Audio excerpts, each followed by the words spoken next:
Assalamualaikum warahmatullahi wabarakatuh. Selamat siang semuanya. Perkenalkan, saya Riza Umami. Sebelumnya, terima kasih kepada teman-teman karena telah mempercayakan kepada saya untuk memandu berjalannya seminar proposal ini. Baik, pertama-tama, izinkanlah saya menyapa dosen pengampu mata kuliah seminar penelitian. Yang terhormat, Bapak Farid Ahmadi, Eskom, Mkom, PhD, Ibu DRA Kurniana Bektinisi, MPD, yang belum bisa hadir di seminar kali ini. Semoga Bapak dan Ibu cepat diberikan kesehatan. Amin. Dan yang saya sayangi teman-teman yang telah hadir di room Zoom pada kesempatan yang berbahagia ini. Pada siang hari ini kita akan melakukan seminar proposal dari Saudari Syakila. Nanti Saudari Syakila dapat memaparkan proposalnya selama 10-15 menit. Setelah itu akan terdapat sesi tanya jawab. Teman-teman dapat memberi pertanyaan, kritik maupun saran. Langsung saja kita mulai. Kepada Saudari Syakila, saya persilakan untuk memaparkan proposalnya. Terima kasih kepada Saudari Riza selaku moderator. Di sini saya akan share screen terlebih dahulu.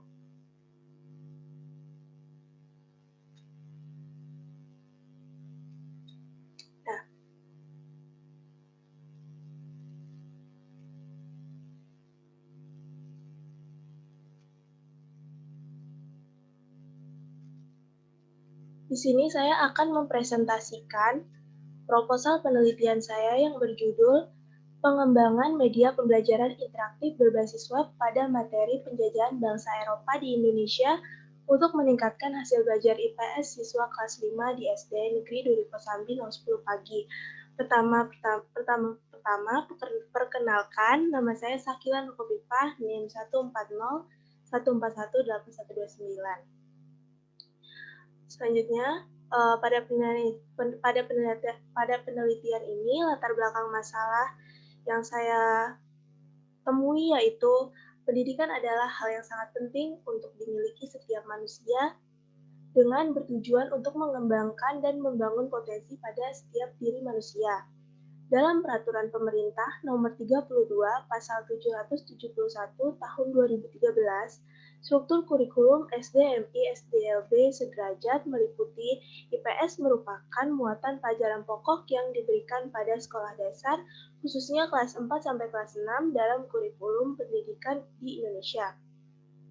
Dalam Permendikbud Nomor 21 Tahun 2016 tentang standar isi, dinyatakan bahwa ruang lingkup materi pada muatan pelajaran IPS terdiri manusia, tempat, dan lingkungan yang dipelajari dalam pelajaran geografis, waktu keberlanjutan, dan perubahan yang dipelajari dalam sejarah, sistem sosial dan budaya yang dipelajari dalam pelajaran sosiologi, perilaku ekonomi, dan kesejahteraan yang dipelajari dalam pelajaran ekonomi, sehingga mata pelajaran IPS sangatlah penting bagi siswa. Namun, pada kenyataannya, masih terdapat banyak permasalahan, terutama di sekolah dasar.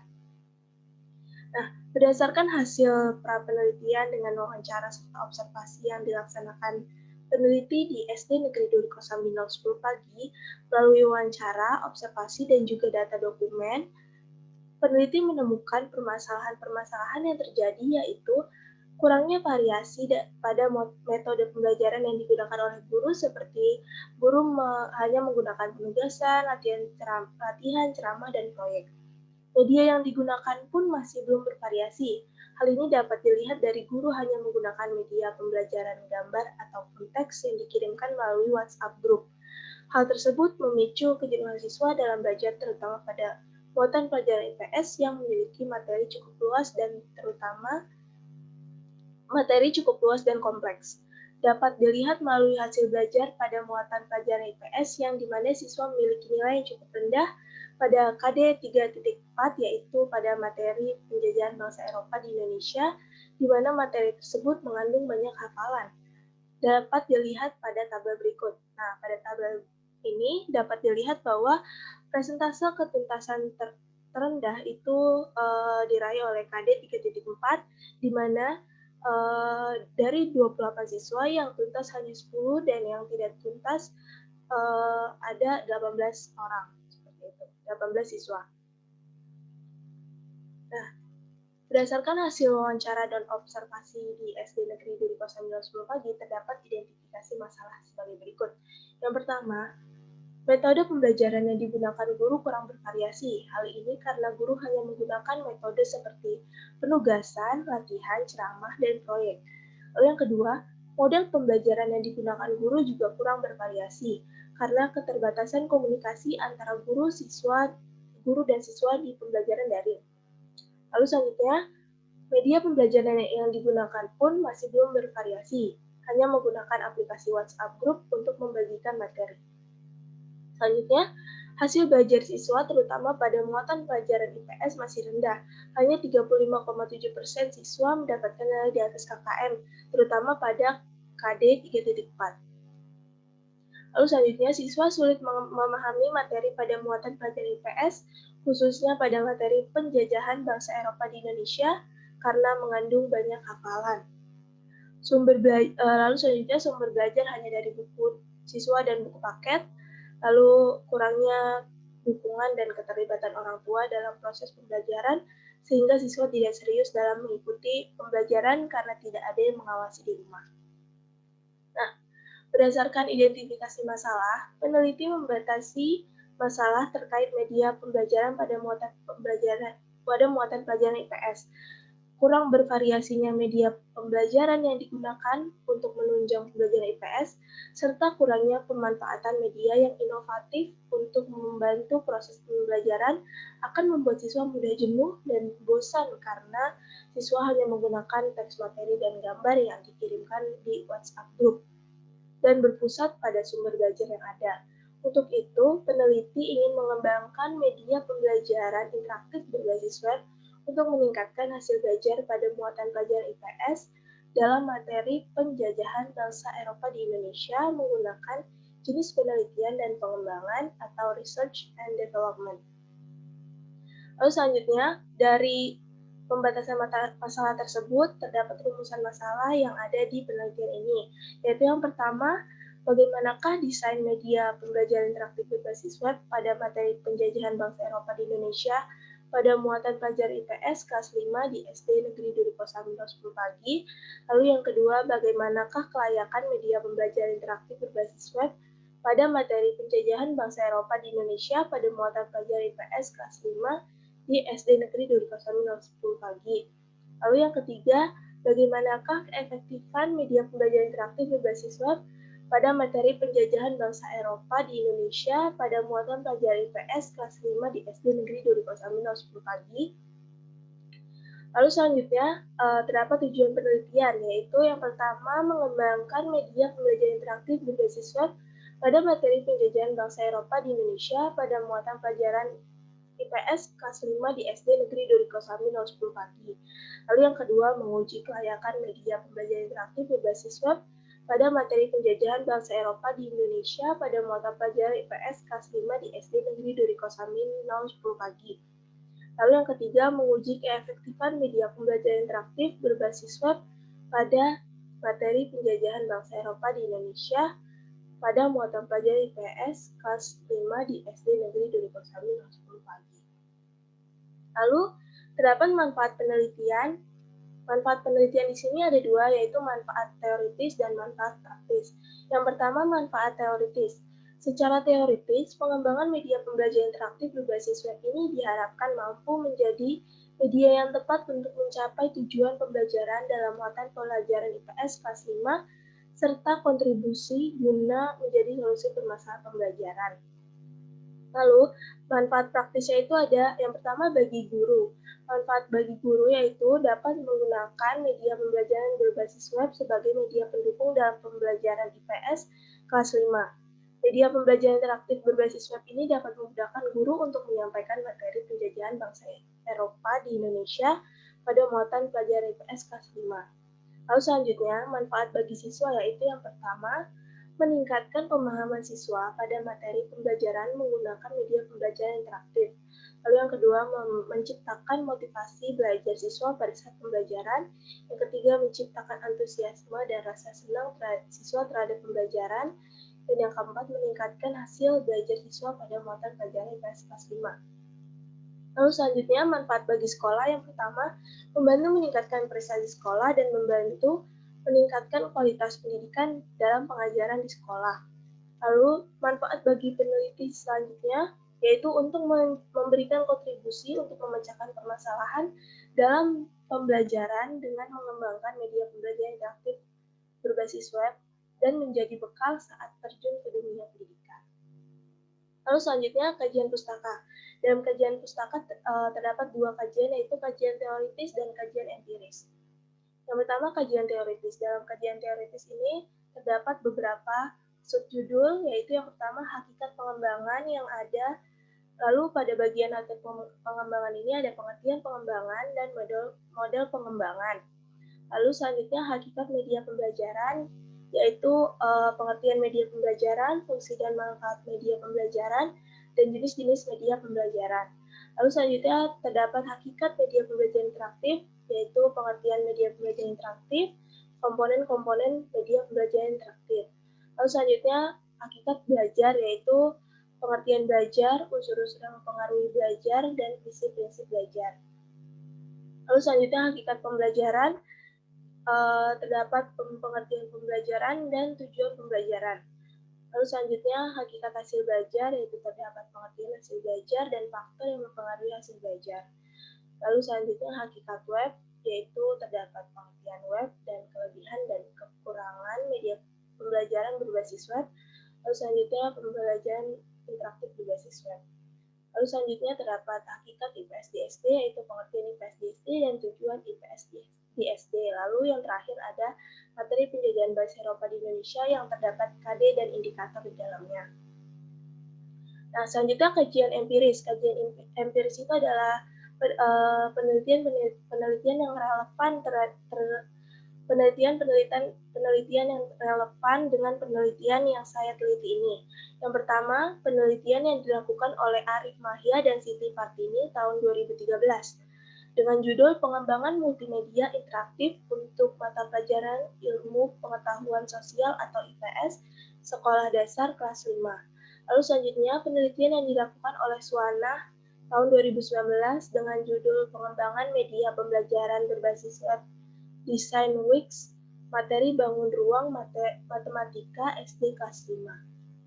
Lalu selanjutnya, penelitian yang dilakukan Tihawa dan Jeprir Arizal tahun 2019 di jurnal Serunai Ilmiah Pendidikan dengan judul Pengembangan Media Pembelajaran Berbasis Web dalam keterampilan menulis puisi di kelas 6 SDN Kauman 1 Malang. Lalu selanjutnya penelitian yang dilakukan Azhar dan kawan-kawan pada jurnal Kreatif Tadulaka dengan judul meningkatkan hasil belajar siswa dalam pembelajaran IPS dengan menggunakan media gambar di kelas 4 SD Negeri Terpencil Lamban Utada. Lalu selanjutnya penelitian yang dilakukan oleh Erwin dan Anik tahun 2016 dengan judul Pengembangan Media Pembelajaran Berbasis Web Mata Pelajaran Ilmu Pengetahuan Alam untuk siswa kelas 7. Nah, lalu kerangka berpikir yang saya susun, yang pertama melakukan identifikasi masalah di SD Negeri Duri Kosambi 10 pagi. Lalu selanjutnya terdapat masalah, yaitu diperlukan media pembelajaran yang lebih efektif dalam muatan pelajaran IPS pada materi pendidikan bangsa Eropa di Indonesia. Lalu selanjutnya menganalisis kebutuhan media pembelajaran, selanjutnya mengembangkan media pembelajaran interaktif berbasis web pada materi penjajahan bangsa Eropa di Indonesia kelas 5 SD Negeri Duri Kosambi 10 pagi. Lalu selanjutnya membuat desain media pembelajaran interaktif berbasis web pada materi penjajahan bahasa Eropa di Indonesia kelas 5 di SD Negeri Duri Kosambi 10 pagi. Lalu selanjutnya validasi produk oleh tim ahli. Setelah divalidasi, itu peneliti melakukan uji coba di kelompok kecil. Apabila sudah terdapat hasilnya, peneliti akan menguji coba produk di kelompok besar. Lalu yang terakhir adalah menghasilkan produk akhir berupa media pembelajaran interaktif berbasis web pada materi penjajahan bangsa Eropa di Indonesia, kelas 5 SD Negeri Duri Kosambi 10 pagi, yang layak dan efektif. Lalu selanjutnya metode penelitian. Nah, yang pertama itu adalah desain penelitian. Dalam desain penelitian ada dua, yaitu pendekatan penelitian dan tepat waktu penelitian. Yang pertama, pendekatan penelitian, yaitu penelitian ini merupakan penelitian pengembangan atau research and development atau biasa disebut R&D, yaitu suatu metode penelitian yang menghasilkan serta mengembangkan produk tertentu untuk kemudian diuji keefektifannya sehingga bermanfaat bagi masyarakat luas menurut Sugiono tahun 2016. Dalam penelitian ini, produk yang dikembangkan adalah media pembelajaran interaktif berbasis web pada materi penjajahan bangsa Eropa kelas 5 SD Negeri Duri Kosambi 10 pagi. Lalu selanjutnya, tempat dan waktu penelitian. Tempat penelitian yang dilakukan ini dilaksanakan di SD Negeri Duri Kosambi 10 pagi yang beralamat di Jalan Raya Duri Kosambi, Cengkareng, Jakarta Barat, daerah khusus Ibu Kota Jakarta. Waktu penelitiannya itu adalah penelitian ini dilaksanakan pada perkuliahan semester genap tahun ajaran 2020-2021. Prosedur penelitiannya itu adalah menggunakan model Borg and Gall dalam Sugiono tahun 2019, yaitu terdapat potensi dan masalah, selanjutnya pengumpulan data, lalu desain produk, lalu validasi desain, lalu revisi desain, lalu uji coba produk, selanjutnya revisi produk, lalu uji coba pemakaian, lalu revisi produk yang final, dan yang terakhir adalah produksi massal. Nah, selanjutnya data, sumber data, dan subjek penelitian. Yang pertama itu data. Data di sini itu ada dua, yaitu data kualitatif dan data kuantitatif. Data kualitatif dalam penelitian ini diambil dari wawancara dengan guru kelas 5 di SD Negeri Duri Kosambi 10 pagi, dan data pendukung berupa dokumentasi wawancara. Lalu yang kedua, data kuantitatif. Data kuantitatif dalam penelitian ini diperoleh dari hasil belajar siswa muatan IPS berupa nilai harian pada KD 3.1 hingga KD 3.4, nilai PTS dan PHS siswa kelas 5 SD Negeri Duri Kosambi 10 pagi. Lalu sumber data. Yang pertama, sumber data primer. Sumber data primer adalah data yang diperoleh peneliti langsung dari sumber pertamanya. Sumber data primer dari penelitian ini adalah guru kelas 5 di SD Negeri Duri Kosambi 10 pagi berupa hasil wawancara dan observasi serta data berupa hasil belajar siswa. Lalu selanjutnya, sumber data sekunder. Nah, dalam sumber data sekunder ini adalah pendukung dari sumber data primer. Dalam penelitian ini itu berupa dokumentasi. Lalu subjek penelitian. Subjek penelitian di penelitian ini itu ada 4. Yang pertama, siswa. Siswa yang menjadi subjek penelitian ini adalah siswa kelas 5 di SD Negeri Duri Kosambi 10 pagi tahun ajaran 2020-2021 yang berjumlah 13 siswa, terdiri atas 15 siswa berjenis kelamin laki-laki dan 13 siswa berjenis kelamin perempuan. Siswa berperan sebagai subjek penelitian pada saat pengumpulan informasi dan saat dilakukan testing atau pretest dan post-test. Lalu selanjutnya, guru. Guru yang menjadi subjek dalam penelitian ini adalah guru kelas 5 di SDN Negeri Duri Kosambi 10 pagi tahun pelajaran 2020-2021. Guru berperan dalam pengumpulan data dan informasi serta melaksanakan pembelajaran dengan menggunakan media pembelajaran interaktif berbasis web yang dikembangkan oleh peneliti untuk meningkatkan hasil belajar siswa. Lalu selanjutnya, tim ahli.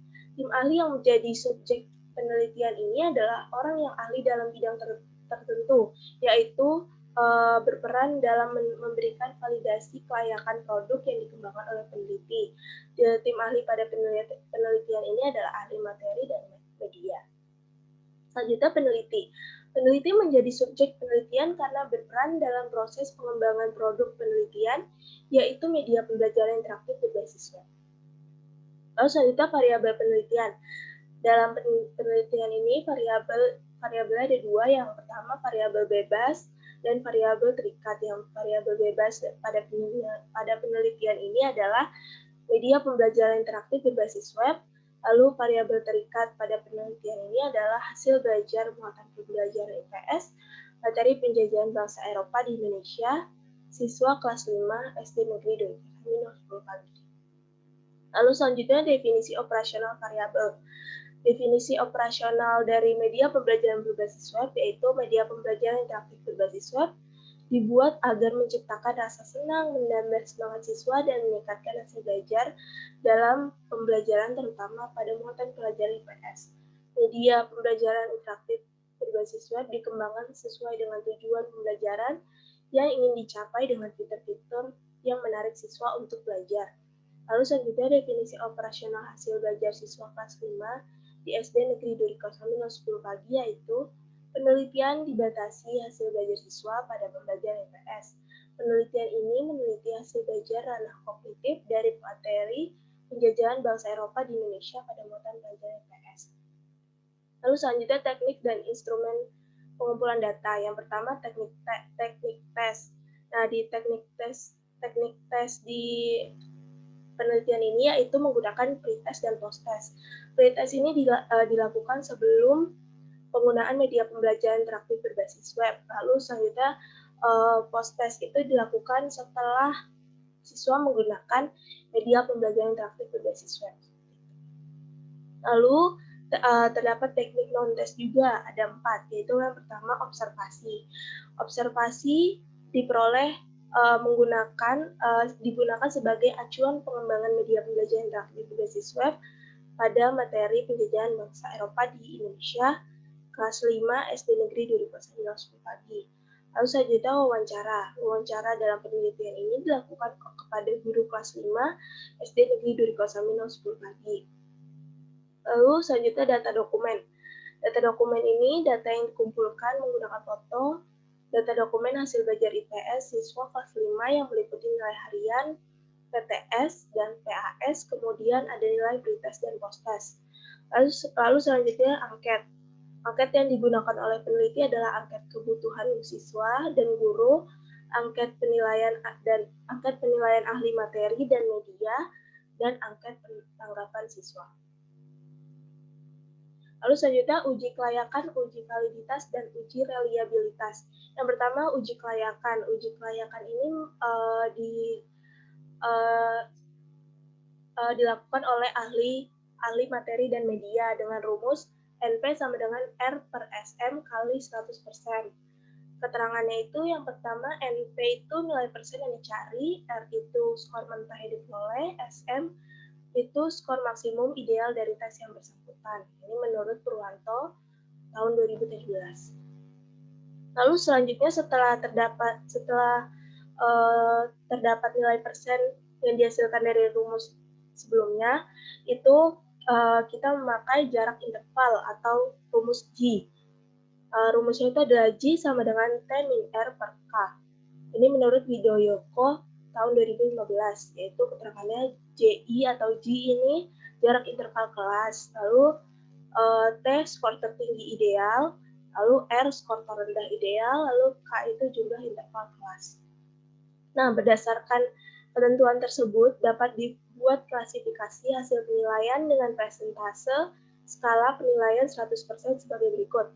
Yang pertama, persentase tertinggi ideal itu 100%, terendah 0%, jarak intervalnya itu 100% dikurangi 0%, dibagi 4 sama dengan 25%. Nah, selanjutnya klasifikasinya itu adalah 76% sampai 100% itu sangat layak, lalu 51% sampai 75% itu layak, lalu 26% sampai 50% cukup layak, dan 0% sampai 25% kurang layak. Lalu selanjutnya uji validitas. Nah, Ari Kunto 2013 menjelaskan bahwa validitas adalah suatu ukuran yang menunjukkan tingkat kevalitan atau kesahihan suatu instrumen. Menurut Lestari dan Yudanegara, validitas suatu instrumen adalah tingkat ketepatan suatu instrumen yang dibuat untuk mengukur sesuatu yang harus diukur. Pengujian validitas instrumen dalam penelitian ini menggunakan rumus korelasi poin biserial. Selanjutnya ini rumusnya yaitu RPBI sama dengan MP min MT dibagi ST kali akar P per Q. RPBI itu adalah koefisien korelasi biserial, MP itu rata dari rata skor dari subjek yang menjawab betul, lalu selanjutnya MT itu rata skor total, ST standar deviasi dari skor total proporsi, lalu P itu proporsi deviasi dari skor yang menjawab benar, yaitu dengan rumus P sama dengan banyak siswa yang menjawab benar dibagi keseluruhan jumlah siswa. Lalu selanjutnya Q itu adalah proporsi siswa yang menjawab salah, yaitu Q sama dengan 1 min P. Lalu selanjutnya uji reliabilitas. Hari Kunto tahun 2013 menjelaskan bahwa reliabilitas adalah suatu instrumen yang dapat dipercaya sebagai alat pengumpulan data karena dianggap sudah baik. Untuk mengetahui reliabilitas tes pilihan ganda, yaitu menggunakan rumus KR20 atau Kudder-Richardson. Berikut rumus KR20-nya.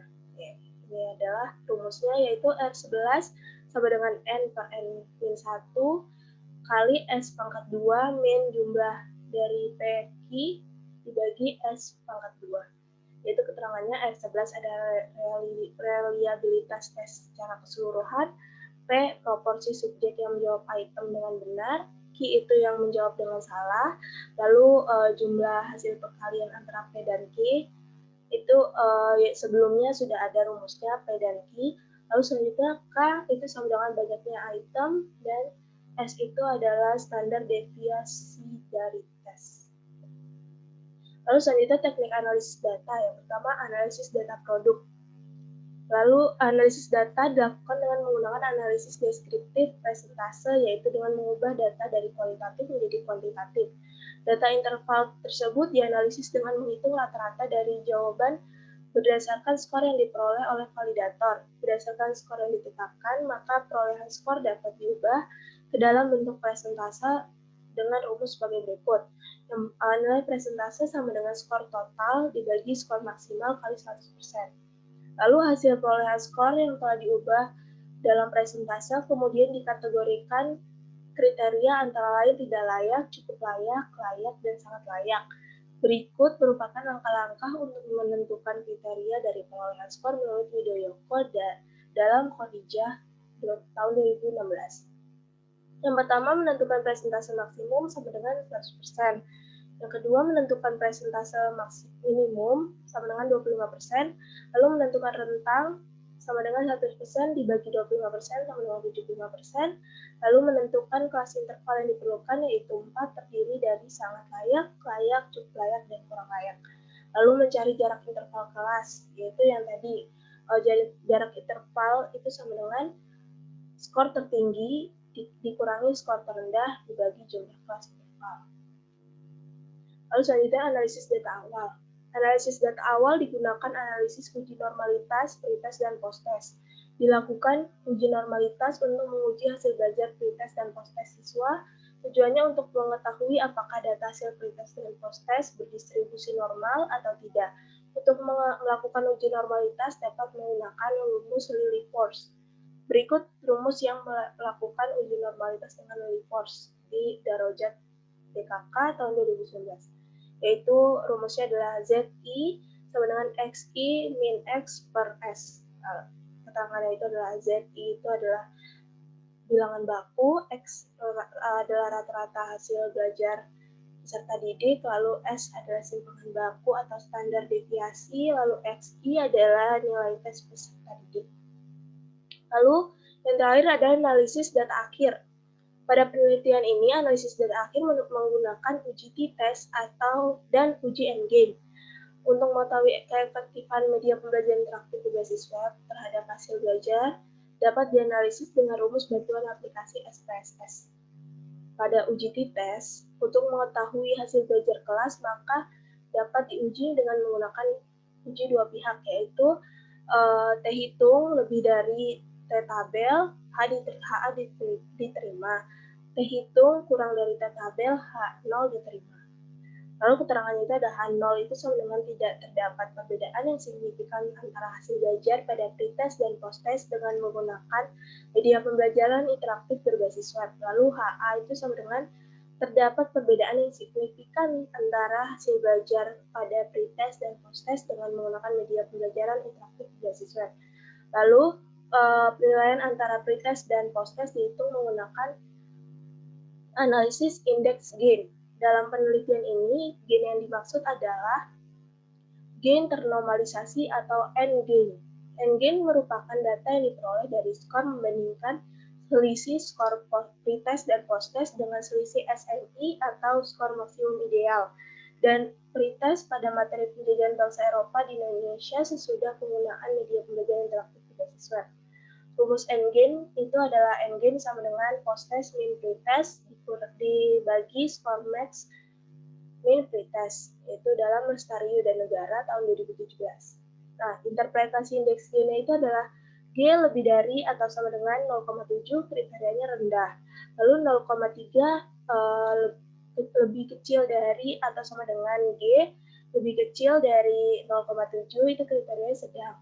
Lalu G lebih besar dari atau sama dengan 0,3 itu kriterianya tinggi. Nah, sekian presentasi proposal dari saya. Mohon maaf apabila terdapat salah-salah kata. Terima kasih. Saya kembalikan lagi ke moderator.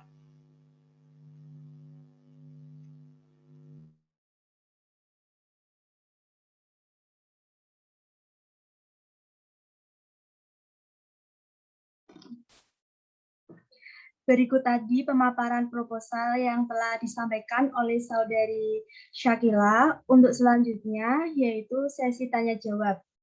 Dalam sesi ini teman-teman dapat menyampaikan pertanyaan, kritik, maupun saran. Lalu secara langsung ditanggapi oleh Saudara Syakila. Untuk waktu saya persilahkan.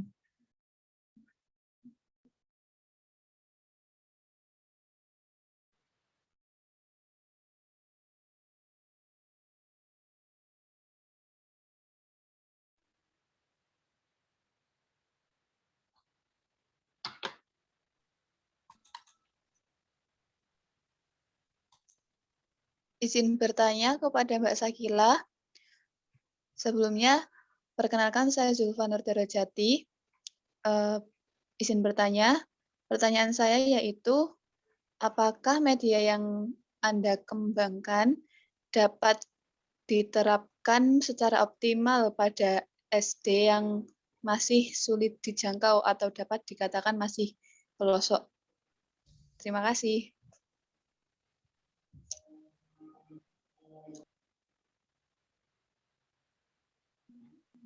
Silakan teman-teman yang ingin bertanya.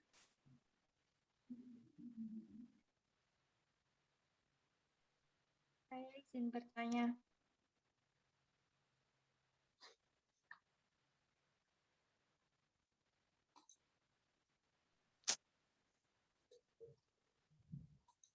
Perkenalkan, nama saya Sraifa, NIM 140141832, izin apa yang membedakan penelitian Anda dengan penelitian sebelumnya? Terima kasih.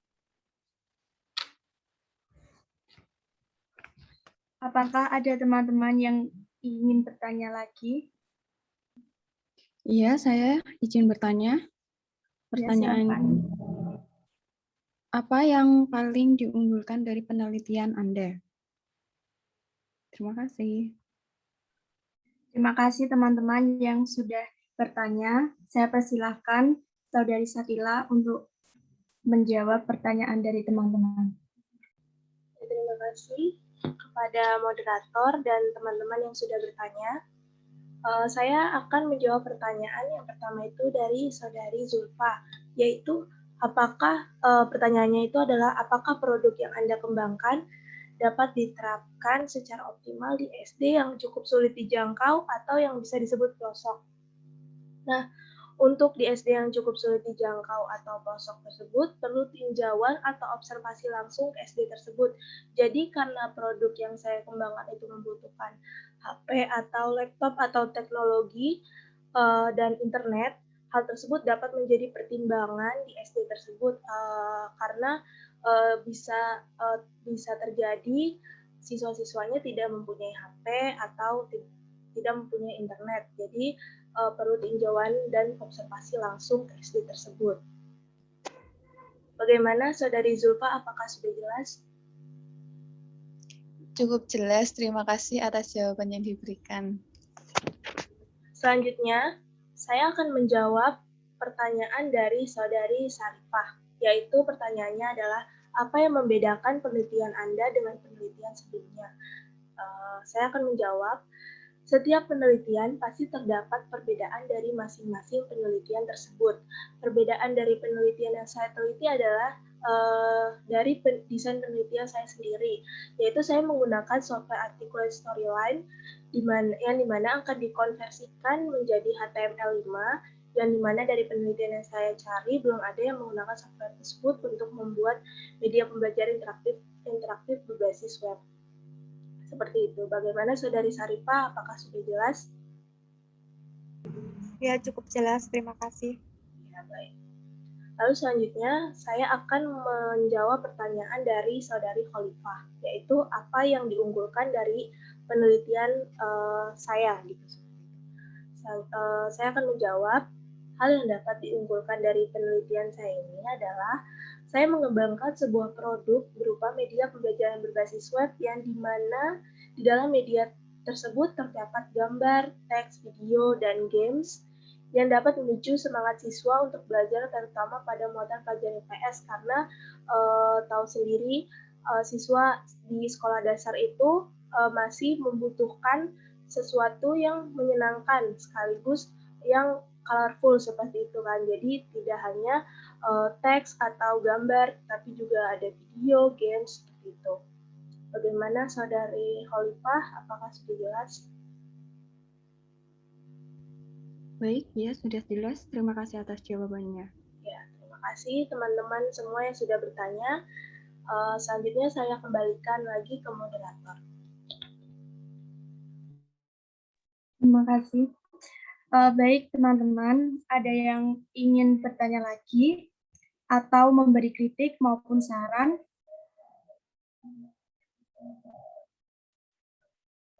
Jika tidak ada yang ingin bertanya atau memberi kritik atau saran, pemaparan proposal cukup sampai di sini. Terima kasih kepada teman-teman yang telah menyempatkan waktu untuk bergabung pada seminar kali ini. Sekian, terima kasih. Wassalamualaikum warahmatullahi wabarakatuh. Waalaikumsalam warahmatullahi wabarakatuh.